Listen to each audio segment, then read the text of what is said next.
Stay tuned for the Joan Quinn Profiles. Joan served the state of California as a member on the Arts Council and on the Film Commission.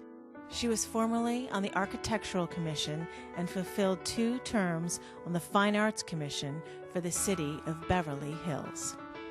As an editor for Andy Warhol's Interview magazine, Condé Nast Publications, and the Hearst Corporation, Joan covered the world of fashion, the mysteries of food, the excitement of theater, and the international art scene. She continues to find people who are on the cutting edge of their professions. Here's Joan Agajanian Quinn. Hi, I'm Joan Quinn, and welcome to the Joan Quinn Profiles. We're here today with our guests, Sammie Wayne IV and composer Sue Fink. Award-winning actor, director, lighting designer, Sammie Wayne was born in West Point and finished high school and DePaul University in the Chicago area, where he moved as a teenager. He has 3 standout films, 3 especially, right, that are big in his career. A Perfect Pitch, Judging Amy, and Diagnosis to Murder. So when I say award-winning, I really mean it. In 4 years, you've garnered 2 acting awards from the NAACP and lighting awards. Yes. So, hello. Hi. So one of the awards came from One Woman, 1 Woman, 2 Lives. 2 Lives. Yes. Tell us what that was about. It was written by a lady named Aretha Thomas, and it's a story about a first lady in a church, the first lady of a church. Oh. And she was preparing an award ceremony, or actually she was preparing to receive an award from a ceremony. And during the course of it, someone from her past comes back, and he happens to be a bad guy. And that wasn't me, so don't look at me like that. That's a great story, though. Mm-hmm. And then I actually played the neighbor who saved the day, if you will. You saved the day? Yeah, right. But so he comes back to ruin the... Well, he comes back. It turns out before she became First Lady, she led a, let's say, a rather... not so unseemly, right. An unseemly, yeah. And he was more or less her pimp. And is that right? Yeah, so, that's a great story. Yeah. So. And the other one that you got an award was Anna Lucasta. Anna Lucasta. And what is that about? Now that one was actually was on Broadway, and also a film was made up in the 50s, starring Sammy Davis Jr.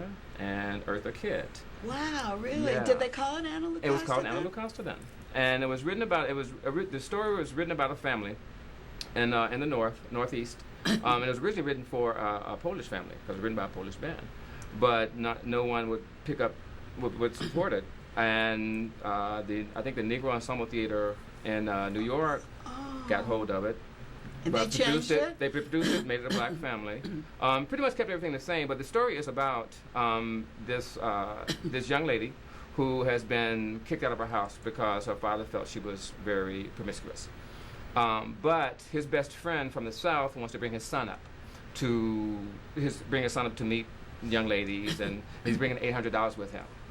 Now, in the household, there is Father Lucasta, Mother Lucasta, I'm the son-in-law, Frank, and his daughter, and we all live in the house, and the goal is to get her back there to meet this guy, and they get married, we get the $800, and we live happily ever after. Oh, that's my goal. That's your goal? Yeah, and it turned out to be a very fun love story between the two. They actually meet and fall in love. And, they do? Yeah. So it could be any kind of immigrant story, too, right? Anybody's story. It's anybody's story. Stories are, most stories are about life, so we all pattern out. We don't realize it, but we all have more in common than we do different. So this is your working actor hat. Mm-hmm. Now what about your lighting designer hat? Oh, wow. So we have 3 awards. I mean, I'm just talking the last few years. Yes. And yes. How do you know about lighting? That one I came about, I use both sides of this brain. I have a degree actually in computer science. I was going to ask you if that came to play in the lighting part of it. Absolutely. It helped a lot because right now most of it is computerized.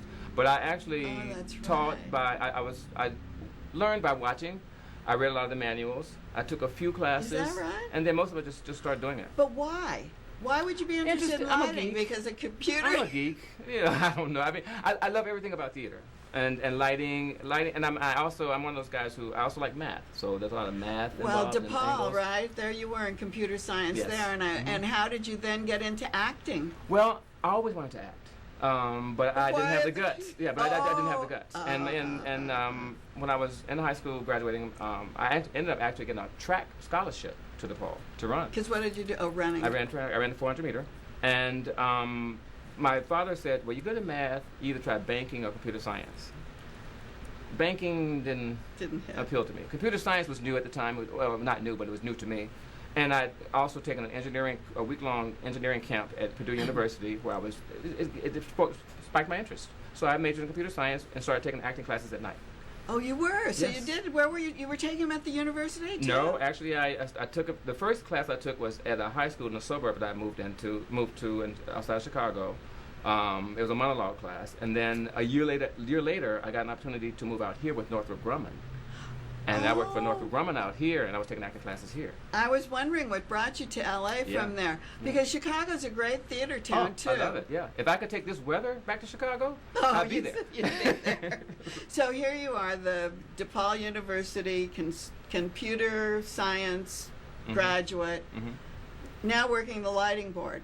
And you have to know what the play is about, too, right? So what plays did you do the lighting for? Well, the ones I won the awards for, I did Pieces of Me, which was written by Loretta Devine, and written and performed by Loretta Devine. And she was, that was fun. So that was a one-person? That was a one-person show. So is that easier than doing? Yes and no. It really depends on the director. Because I just lit another show, and matter of fact, I'm going to be lighting Odette's show. We're going to talk about that, the book of Odette, right?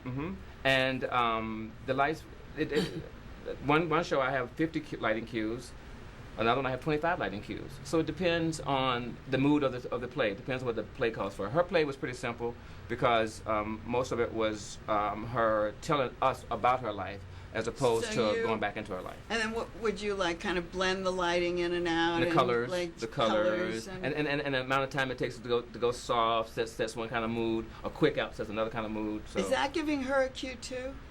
Well, yes and no. We're working off of each other because once we get the lights set up, based on the rhythm of the play, I will say on a certain word, here the lights should start to fade out. Right. So does she know that too? She has to, because if she doesn't, then that could throw everything off. So you've got all these awards and this lighting thing that I'm talking about and all the cues. Do you have to be there every night? No, that's the beauty of it. So how does that work? That's the beauty of it, especially with design. Basically, you figure out how many lights you're going to need, what wattage, where you want to place them, what colors. You use gels or just color lamps? I use gels, mostly gels. In theater, mostly gels. What about this LED lighting? I love them. I wish you they do? I do. I mean, they're just so incredible because you don't need gels anymore. You can do it all. But does it look fake? No, I think it looks more brilliant. At one of the theaters I work, Barnstall Gallery Theater here at Hollywood in Vermont, we have 12 of them. And you can see the actual difference between the blue gels and the LED gels. There's a sharper intensity, and then the blend when you go from blue to the yellow. I mean, it gives you so many different options. That's really interesting because I thought it was something that people were going to have to start using, this LED, and that the. I'm thinking, yeah, they're expensive right now, so everyone's not going to be using them. Can you mix them? Yeah, absolutely. So you can mix both. Absolutely. So you don't have to be there for the show. So when you, in the beginning, we talked about these 3 standout films that you did, Judging Amy. Why was that such a standout in your career? Actually, it was a television show.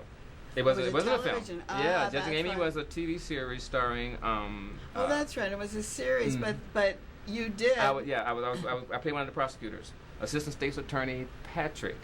Can't think of his last name now. So many characters ago, but that was a television opportunity that I had. And Diagnosis Murder was also a television with Dick Van Dyke. I see. And Perfect Pitch. And Perfect Pitch that was a movie. It was a baseball. I got them all jumbled. Sorry. No worry. But you were still. Thank God. At least I have enough for you to get jumbled. Right. You were still there, right? Well, Perfect Pitch was a fun little piece directed by Bruce Werrilow, and I played a baseball coach. Oh, that's great. Because you were in athletics anyway. Yeah, and I also love kids. So it was just a fun show. Well, we're back to kids. We're back to life. we're back to the book of Oded, chapter 2. Mm-hmm. Now tell me what that, you're directing it? Yes, I'm directing it. And you said you were lighting it? I'm lighting it. Mm-hmm. And how does the project start? What do you do when you direct and you light? Okay. First, obviously, you read the script. And who wrote the script? And Oded wrote it. It's based on his life. And anytime someone, especially comes to me with a one-person show about their life and asks me to direct it. That's what we were talking about, Loretta Devine. Yes. So now you can... I'm humbled, yeah. I'm humbled because it's their life, you know. And how do you feel? That's the script. The script moves me, and in this case, it did. It's a love story. It's about love, about loss, about life, if you will, and just the way it was written and the journeys that it took him through to be where he is now was intriguing to me. So when he asked me to do it, but you didn't live this. No. So how are you getting those feelings just from his writing? I think so. I think that's one of one of those things that the creator gave me, because I feel I don't know how or why. I just do. Either I connect to it or I don't. And well, or you couldn't direct it, could you? I don't think, no. Why are we calling it chapter 2? That's a good question. Because when he first brought it to me, I asked him the same thing. Oh, good. And he said it's because it's the middle part of his life, and he wanted to start there first and tear that, because right now that's been the most, I guess, for him, the things have been burning in his soul the most. Right here hits his middle, so we still have 1, 2, and 3 to go. Right. Can another actor play this role? Could you direct someone else in a role like this? Absolutely. I don't know. Yeah, I don't know if they would bring to it what he brings to it, because it's his experience. So it's still a story, even though it's based on his life. It's still a story. So any storyteller could play it.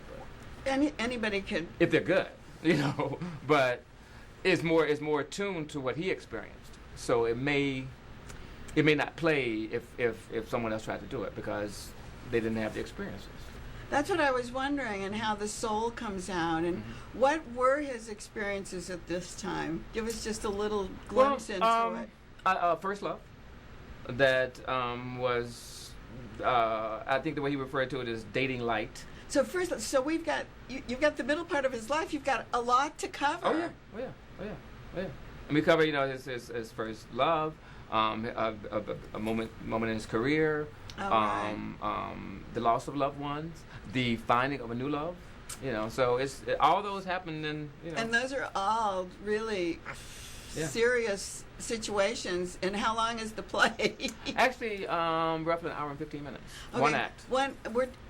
It's a reading you're doing, right? We're doing a workshop. We're calling it a workshop. What is the difference? Well, the difference is we're only going to do it on a smaller venue to try to generate interest, to get some funding and backing. I see. So that's the workshop. But you do it in costume, in lights. Yeah.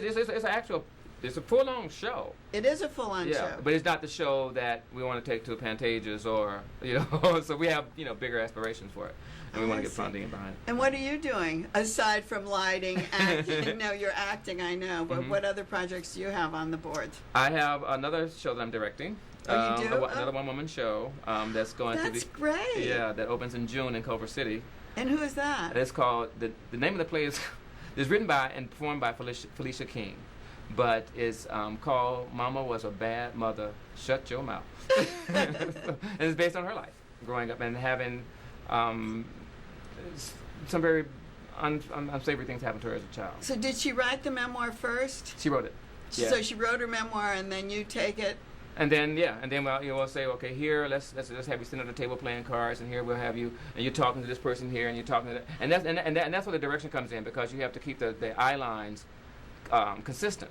And also it's like there's choreography to Absolutely. it, and now that you know how to do the lighting, then you can change the moods, right? That's exactly what I do.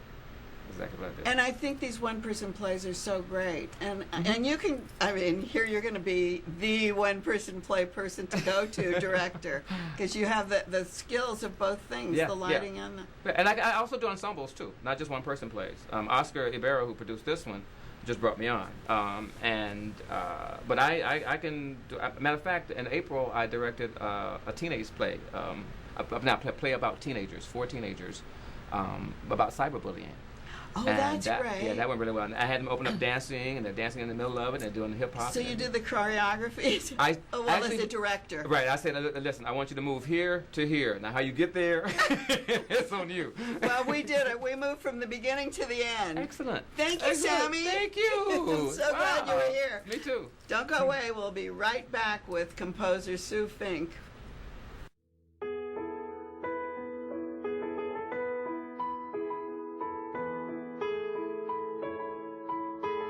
Hi, I'm Joan Quinn, and welcome back to the Joan Quinn Profiles.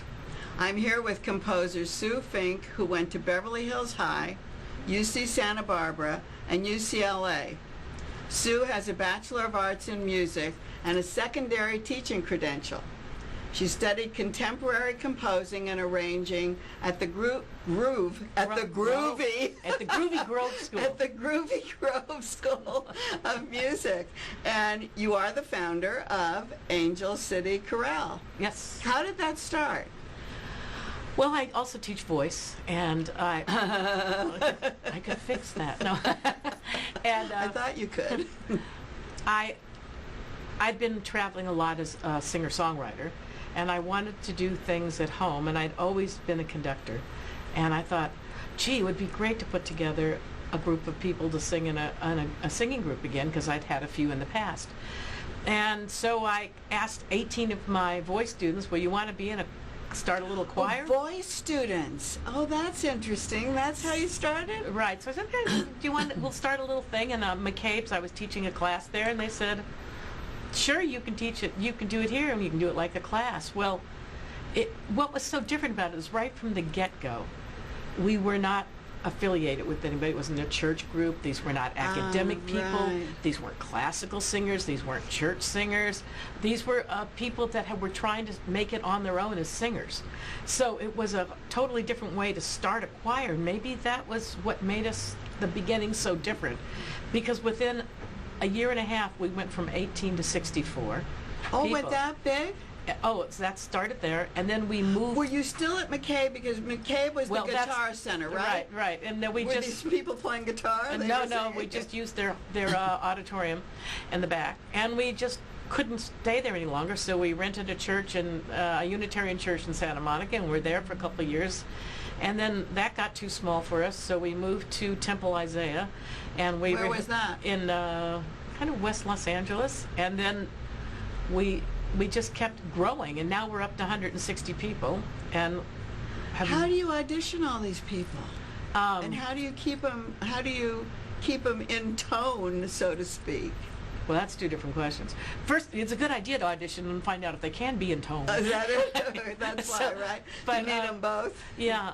What I really like about the group is that we're bringing in people of all different kinds, different ages, different ethnicities, different styles. So now we have the classical singers. Now we have the R&B singers. One of our singers is pastored in an all black South Central church. We have. Did he have to audition? Yeah, everybody has to. It wouldn't be fair, right? And so we have the large ensemble of 160. We have a couple of chamber ensembles. We have a jazz group. You mean all within these 160 voices? We all sing together, but you have these different. But we also have small ensemble That's what I opportunities. mean. You have We have breakouts into different things. Going back, because I want to talk more about it. I think it's really interesting. You were kind of immersed in music, it looks like, from the Groovy Grove. Right, I yeah. love the way we called it, the Grove Music School, and going into college. Were you in, did you play an instrument when you were a child? How'd you get into music?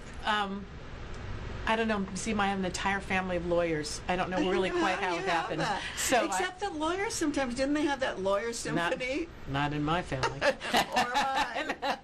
And thank you for watching the Joan Quinn Profiles. Keep writing to JAQUINN1 at AOL.com. And we'll see you next time.